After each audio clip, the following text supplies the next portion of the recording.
Hola, ya en casita. Les damos la bienvenida a Aprende en Casa 2, un espacio en el que vamos a poder estudiar y divertirnos desde nuestros hogares.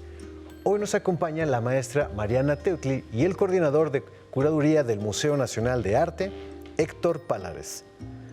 Vamos a tener el gusto de estar con ustedes en esta clase de arte de cuarto grado. ¿Están listos? Adelante, los dejo con la entrevista. Hola, bienvenidos a nuestra clase. En la clase anterior concluimos el viaje que hicimos a través de la historia del arte, en el cual nos llevó el mago alejandrino con el profesor Omar y conocimos las principales piezas artísticas tridimensionales de diferentes épocas y partes del mundo. También conocimos a los grandes escultores de la historia del arte. En la clase de hoy queremos mostrar el trabajo que se ha realizado a lo largo de varias semanas en esta clase y pensamos que la mejor manera de hacerlo pues es reuniendo todas las piezas para montar una exposición. Nos llegó una pregunta de la alumna Alondra Guerra de la Escuela Primaria Teófilo Álvarez. Los invito a observarla. Hola a todos, mi nombre es Alondra Guerra Rivera. Estudio en la Escuela Primaria Teófilo Álvarez Borboa. Está ubicada en la Alcaldía Tlalpan. Soy de cuarto año. ¿Qué tal, profesor Omar? Es un placer saludarlo. Me gustaría saber qué necesitamos para hacer una galería en casa. Muchas gracias por tu pregunta, Alondra. Y justamente hoy vamos a poder responderla. El profesor Omar no pudo estar el día de hoy, pero pues estoy yo y tenemos a un gran invitado el día de hoy, que es el coordinador de curaduría del Museo Nacional de Arte, el maestro Héctor Palares, quien pues nos acompaña el día de hoy para platicarnos un poco de qué trata pues todo lo que hay el trabajo detrás del montaje de alguna exposición, ya sea en un museo o en una galería. Así que bienvenido, Héctor, maestro Héctor, muchas gracias por estar aquí.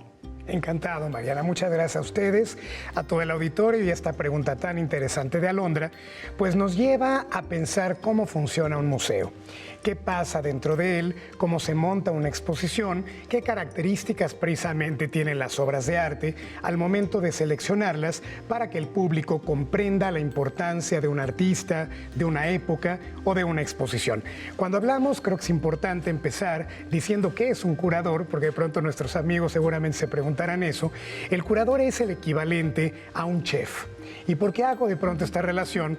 Porque así como un chef tiene que escoger los ingredientes, pensar de qué manera un platillo queda más apetitoso para el público y puede ser más exitoso, lo mismo hace un curador. El curador no tiene cebolla, pimienta y ajo, pero tiene pinturas, tiene artistas, tiene diferentes épocas que él tiene que estudiar, reunir y presentar a los diferentes públicos para que desde un niño hasta un adulto todos ellos puedan comprender la importancia y disfrutar además la importancia de una exposición. El curador es pues el que cocina el arte, digámoslo así. Ay, qué bonita analogía para comprenderlo.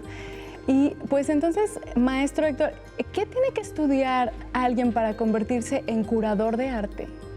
Muy interesante pregunta, Mariana, porque en realidad, y para que todos nuestros amigos lo sepan, un curador no tiene como tal una formación específica. A veces procedemos de historia del arte, de historia, de comunicación, incluso de diseño gráfico. Depende, por supuesto, la especialidad del museo y obviamente la colección del museo, la que requiera el interés y la atención de un curador especializado. Realmente hoy en día pensar en una carrera como curaduría no existe, hay gestión de arte, hay toda una diversidad, un gran abanico de profesiones, pero en realidad el curador puede provenir de cualquier lado. Lo importante es el interés, el entusiasmo, la forma precisamente de crear estos discursos, es decir, cómo se va a presentar la exposición, y algo muy importante que se necesita en un curador es la intuición. Como en todos los casos y en todas las profesiones, la intuición de saber qué poner, cómo poner, qué decir y cómo decirlo. Wow, súper interesante, sí. Es un término que no lo tenemos tan interiorizado, ¿no? ¿Qué es un curador? ¿Qué hace un curador? ¿Qué se necesita entonces para poder montar una exposición?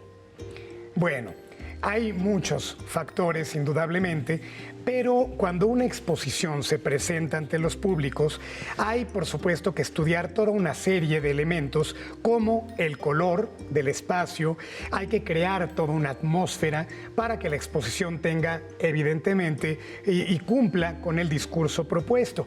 Una exposición con una mala museografía, ¿qué implica la museografía? Para que todo el mundo lo sepa, pues indudablemente el mobiliario, los colores, las cédulas, por ejemplo, como estas que tenemos aquí, que nos dan cuenta del autor, del título, de la fecha o de la técnica en la que las obras que están justamente en exhibición fueron realizadas. Todo esto también tiene que ver con lo que comentamos hace un momento. El curador seleccionará el orden de las piezas, cómo deben de estar dispuestas. Hay algo que nosotros llamamos en el lenguaje del museo los núcleos temáticos. ¿Y esto qué significa? Cómo poner piezas de una manera, crear conjuntos, que haya armonía, para que el público de pronto no se sienta desconcertado y esto que hace junto con esto, sino que todo tenga una armonía, una unidad y que sea sobre todo un lenguaje claro para los diferentes públicos. Ese es el gran reto de un curador y de todo el equipo, porque una exposición no solamente la hace el curador, hay museógrafos, hay los que se encargan del mobiliario, como decíamos, hay control de obra que se encarga de seleccionar, catalogar, investigar las piezas que van a formar parte de ella, los diseñadores gráficos que hacen esto, es decir, es toda una orquesta, así como un director de orquesta dirige a los trombones y a los platillos y a los alientos, realmente lo mismo pasa en un museo. Son muchas voces para que una exposición pueda tener sentido. Claro, o sea, para montar una exposición entonces intervienen muchísimas personas, ¿no? Así es. Y el curador viene siendo el director, ¿no? De esta Pues un poco el que orquesta exposición. esas voces. Siempre hay un director de museo, que es finalmente el que gestiona el proyecto, pero sí, el curador es en muchos sentidos el que da las grandes líneas para que todo el mundo comprenda qué es lo que va a decir en una exposición. Claro. En tu experiencia, ¿qué es lo que se necesita para que una exposición pues sea muy llamativa o muy exitosa? Claro, Doctor. pues hay exposiciones que indudablemente por el tema del artista o por una museografía muy afortunada y muy llamativa se venden solas. Pero en realidad creo que hoy lo importante para el mundo de los museos es sobre todo mirar las cosas desde el siglo XXI. Si vamos a ver una exposición de arte de la prehistoria o vamos a ver una exposición de arte del barroco, es decir, del siglo XVII o XVIII, hay que mirarla desde la actualidad, porque a veces sentimos que estos temas o artistas de pronto están muy alejados de nosotros, muy poco vinculados con nuestra realidad cotidiana, con lo que hacemos todos los días, y sin embargo no. Creo que el gran compromiso de las exposiciones actualmente es darle un nuevo sentido y significado a nuestra época actual. Como otros hombres, otras personas y otros tiempos pensaron lo que pensamos nosotros o sintieron lo que sentimos nosotros y crear de pronto estas sinergias, es decir, estos acercamientos a otros momentos, a otras personas, a otras sensaciones y traerlas al siglo XXI, mirarlas desde ahora, porque eso les da a ellos y a nosotros una nueva voz, un nuevo significado. Claro, ¿no? Y por eso justamente hay museos o galerías que se especializan en ciertos públicos o en cierto tipo de arte, ¿no? Es correcto. Maestro Héctor, ¿nos puedes comentar cuánto tiempo tarda el montaje de una exposición desde el diseño, la planeación, el número de salas que va a usar, hasta cuánto tiempo va a estar en exhibición? Mira, seguiríamos un proceso que lo voy a resumir de esta manera. Para que una exposición nazca, primero tiene que haber un guión. Así como hay un guión para una película, un guión para una obra de teatro, lo hay también para una exposición. En ese guión están las obras que van a formar parte de la exposición, está todo el contexto, es decir, de qué trata, si es para un artista o es para un periodo o es para un tema en particular. Y por supuesto, una vez que contamos con este guión, el guión se distribuye entre otros grandes compañeros del museo. Por un lado, el área de registro y control de obra, que hablábamos de ella, va a tener que ubicar las piezas, dónde están, dónde se encuentran, en qué condiciones se encuentran, para ver si pueden formar parte de la exposición o necesitan ser restauradas. Muchas veces se piensa que el curador es el que cura las obras o el que las restaura y en realidad no. Para eso hay restauradores especiales. También el equipo de museografía, por ejemplo, tiene que seleccionar los muebles, cortar la madera, seleccionar la pintura. Cuando vemos en una exposición un color, no es un color gratuito. El color tiene que ver si es una exposición, por ejemplo, sobre el amor, va a tener un significado especial. Si es una exposición sobre los animales, tiene también otro color, porque todo va de la mano. Todo siempre va vinculado. También tenemos muchos otros compañeros, como decíamos, diseñadores, que se dedican a producir todos los materiales, como las cédulas, como la información. A veces tenemos textos muy largos en un museo que nos presentan de qué trata la exposición y lo hacen los compañeros de diseño. Y vienen muchos más. Viene prensa, viene comunicación, programas de pronto como este tan afortunado que estamos teniendo ahora y otros en radio, en otros medios, para que el público conozca de qué se trata un proyecto. Por eso te diría, a veces es hasta un año desde que se planea la exposición hasta que se inaugura, a veces más, porque lleva mucho tiempo de investigación. Es decir, son muchos elementos para que el proyecto quede con la calidad que debe de tener. Claro, y también supongo que todas estas cuestiones de accesibilidad, ¿no? De que sea una exposición accesible para personas con discapacidad, por ejemplo, también tienen todo ese proceso, ¿no? Es correcto, así es. Wow, Héctor, pues está muy interesante y yo también quisiera preguntarte sobre tu trabajo en el MUNAL, ¿no? O sea, ¿cómo es que sucede? Tienen un acervo gigantesco de piezas, ¿no? Entonces, cuéntanos un poquito sobre tu experiencia en el MUNAL. Pues mira, es muy afortunada la pregunta porque en verdad el Museo Nacional de Arte, uno de los museos más importantes del país, tiene una colección muy amplia. Para todos los públicos que nos visiten, estamos hablando de 450 años de historia del arte, desde la segunda mitad del siglo XVI hasta la primera del siglo XX. Y bueno, seguramente nuestros amigos recordarán nombres muy importantes como Diego Rivera, como Rufino Tamayo, como David Alfaro Siqueiros, como Frida Kahlo, entre tantos otros que pues nos ofrecen este recorrido por memoria, por colores, por formas, por la historia de México, contada también a través del arte. Entonces, muy interesante, como tú bien comentabas ahora, desde público infantil, que además tenemos en el museo muchos talleres para niños, para jóvenes, donde pueden ustedes también hacer su propia obra de arte, tener una visita virtual. Hay un proyecto muy interesante que se llama Maletas Virtuales, donde todo lo relativo, por ejemplo, al arte mexicano de los muralistas está dentro de una maleta y la persona se encarga de abrirla, ahora con medidas, obviamente, sana distancia, de todos los cuidados de salud, no se puede tocar nada, pero a partir de los objetos reconstruimos qué fue nuestro país hace 100 años. Ahora que estamos ya tan próximos a los centenarios de la conquista y de la consumación de la independencia, son no solamente una forma de aprender, sino una forma de vivir a través del arte, lo que ha sido la memoria de nuestro país, la identidad, el gran orgullo de verdad que nos da ser mexicanos. Es un país riquísimo en tradiciones, en costumbres, en historia, en cultura, y qué mejor que la visita a un museo para poder sentirnos todavía más orgullosos y entendernos como si fuera mirarnos en el espejo el hecho de visitar un museo. Bueno, pues, ¿qué consejo le darías a nuestros estudiantes de cuarto grado de primaria para que ellos monten una exposición, una exhibición en sus casas, por ejemplo, con las piezas que hemos creado aquí en la clase? Claro que sí, pues muy interesante.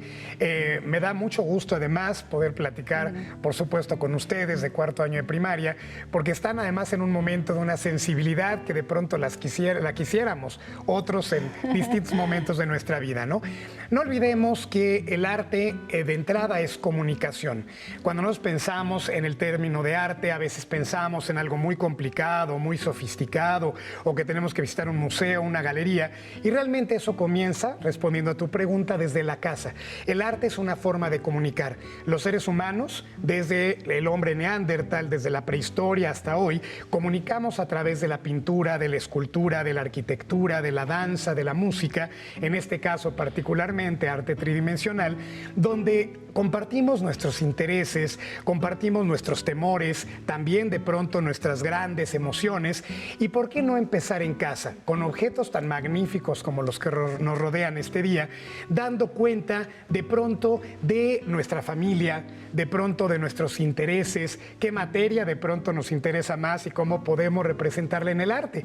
Alguien pensaría, bueno, quizá yo soy muy bueno para matemáticas y no tanto para obras manuales. Pues justamente aquí tenemos casos muy concretos, si me permites voy a mostrar algunos de ellos, donde justamente de pronto cuando pensamos en el conocimiento de los números o en las matemáticas, cómo llevarlo al arte y representarlo en nuestra vida cotidiana. Obras como esta maravilla que se llama Colores Flotantes, inspirada en un artista norteamericano, Alexander Calder, que nos habla de cuestiones numéricas y cuestiones de movimiento. Todas estas piezas, tanto las que encontramos en el fondo como Mi Ciudad, Poesía Visual o Felicidad, recurren a la geometría. Entonces, de pronto yo te voy a confesar, yo fui malísimo en matemáticas y admiro mucho obras como estas que buscan el patrón geométrico, la forma prismática, el volumen o el color, para crear todo un lenguaje. Detrás de los autores de estas piezas hay toda una historia. Hay indudablemente una relación, una emoción, una forma creativa, una forma dinámica que nos crea precisamente estas piezas. Pero no solamente lo matemático. A mí me puede interesar mucho, por ejemplo, la biología, y de pronto pienso en una tortuga o pienso de pronto en un cangrejo, que también son depositarios de obras artísticas. Los puedo hacer con frutas, con plastilina, un maravilloso alebrije o algunas otras formas figurativas como el automóvil o esta hermosísima imagen de la Catrina con un traje regional. Es decir, el arte es tan abierto, tan pleno, tan lleno de significados y símbolos que podemos relacionarlo con otras materias. Así que a veces yo les diría a nuestros amigos no pensar en el arte como algo lejano, sino como algo que está en nuestro entorno cotidiano, en la vida de todos los días. De pronto el coche de mi papá o la tortuga de mi mascota o a lo mejor la forma del edificio en el que vivo pueden ser ya temas de inspiración artística. Claro, y justamente eso es lo que el maestro Omar y yo hemos tratado de abordar aquí en las clases, así que pues te voy a comentar un poquito de en qué trataron. Tenemos de aquel lado el portabrige, que es un portacelular elaborado con la técnica de cartonería, que es con la que se elaboran pues, los alebrijes. Para ello vino el artista Alejandro Millet, quien nos guió en esta pieza. El body paint también que se realizó con la artista Erika Arismendi, con la artista Erika Arismendi, con quien se realizó pues un body paint tomando al cuerpo como un lienzo tridimensional, ¿no? Y que también tiene pues todo este mundo del body paint. Después la tortuga, como lo has comentado, pues es modelado en plastilina, para lo cual pues vino la artista Guadalupe Cardoso, quien nos enseñó un poco de la técnica de modelado con plastilina.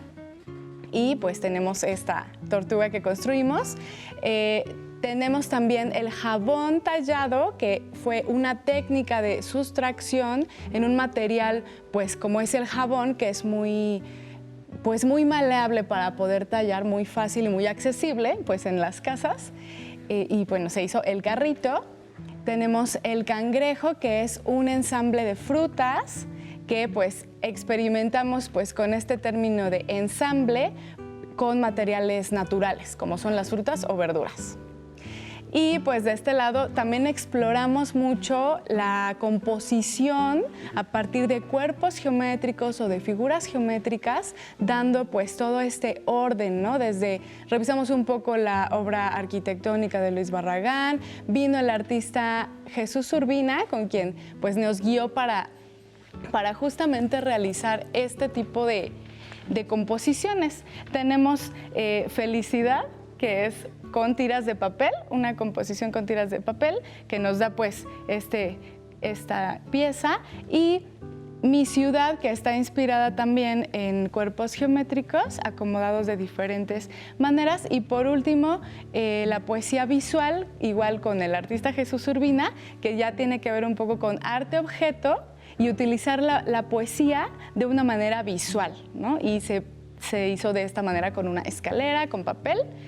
Y pues el móvil o la escultura cinética es inspirada en Alexander Calder, que pues esas son nuestras piezas. También tenemos aquí en el centro pues una pieza inspirada en la obra de Lydia Clark, en la obra Bicho Invertebrado, y fue una reinterpretación de su obra, ¿no? Entonces, en esa clase revisamos el concepto de interpretación y reinterpretación. Así que, pues, muchas gracias, Héctor, por esta orientación o esta guía para poder realizar pues, el acomodo de esta galería de arte tridimensional. Pues encantadísimo y de verdad enhorabuena a todos los pequeños, grandes artistas, por supuesto, que configuraron estas fantásticas imágenes. Y en particular, pues quisiera destacar también la importancia de poder precisamente diferenciarlas. Eso es justamente algo de lo que hablábamos hace un momento, cómo una pieza va a tener una relación con la otra, cómo también la obra misma dialoga entre sí misma. ¿A qué me refiero con ello? Pues se platican, y se platican porque comparten un discurso, porque comparten un color, porque comparten una forma. Así que qué maravilla la forma en la que están dispuestas aquí, porque crean lo que nos llamamos, decíamos en el museo, el núcleo temático. Toda esta parte geométrica tan interesante, o esta parte figurativa, y que bueno, pues todas ellas indudablemente son una muestra clara de creatividad, de interés, de entusiasmo y de emoción, que es precisamente lo que pues consideramos como la dosis fundamental del arte contemporáneo. Felicidades. Así es, pues muchas gracias. Entonces, pues Héctor justo nos pudo explicar de qué manera podemos acomodar y organizar cada una de las piezas. Así que pues vamos a inaugurar nuestra exposición. ¿Nos darías el honor de cortar el listón? Me dará muchísimo gusto, será un honor. Perfecto. Muy bien. Así que Por vamos favor. a inaugurar nuestra galería de arte tridimensional de 4º grado. Así es. Pues enhorabuena de verdad y formalmente inaugurada. Felicidades. Bien. Bravo. Muchas gracias. Muchísimas gracias, maestra Mariana Tetuil. Muchísimas gracias, maestro coordinador. Gracias. Hemos terminado con nuestra galería de arte tridimensional. Espero que lo hayan disfrutado tanto como nosotros. A continuación, hasta la próxima. Pero antes vamos a movernos un poco.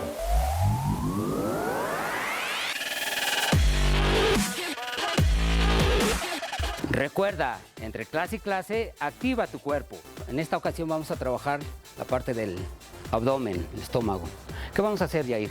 Nos vamos a acostar y nos vamos a poner boca arriba, poniendo los codos en el suelo, y nos vamos a estirar las piernas. Lo que vamos a hacer es elevar una pierna 10 veces y después 10 veces la otra pierna. 1, 2, 3, 4, 5, 6. Ahora la otra pierna. 1, 2. Muy bien. Estírala muy bien. Aprieta el estómago. Perfecto. Muy bien, Yair. Vamos a hacer 5 repeticiones por pierna. Elevación de la pierna derecha 5 veces sin tocar el suelo. 2 más. Estira muy bien. Exacto. Cambiamos. Pie izquierdo sin que toque el suelo. Muy bien. Estira muy bien. Sin que toque el suelo. Perfecto. Una más. Descansamos. Respiramos. Volvemos a respirar y nos preparamos para hacer otra vez el ejercicio. Levantamos pierna derecha, 1, sin tocar el piso, 2, procura que no toque el piso tu talón, 3, una más. Ok, seguimos trabajando el abdomen. Lo que vamos a hacer, Yair, en esta ocasión nos vamos a acostar totalmente y vamos a flexionar y estirar nuestras piernas, tratando de evitar que nuestros talones peguen en el suelo. ¿Sí? Nos acostamos, Yair, nos acostamos totalmente y hacemos 3 flexiones y extensiones. 1, 2, respira. Trata de que no peguen tus talones. Muy bien. Estiramos, flexionamos, 2, una más, respira y descansamos. Respira profundo, exhala, prepárate para la siguiente, 3 repeticiones. 1, 2, flexiona, estira bien sin que peguen los talones en el suelo. Alto. Respira. Aspira. Ok. Última. 3. 1, 2,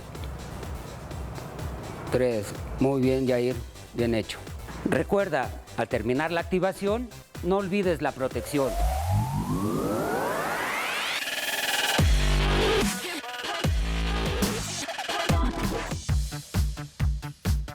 Si necesitas ayuda para responder tus dudas, contáctanos.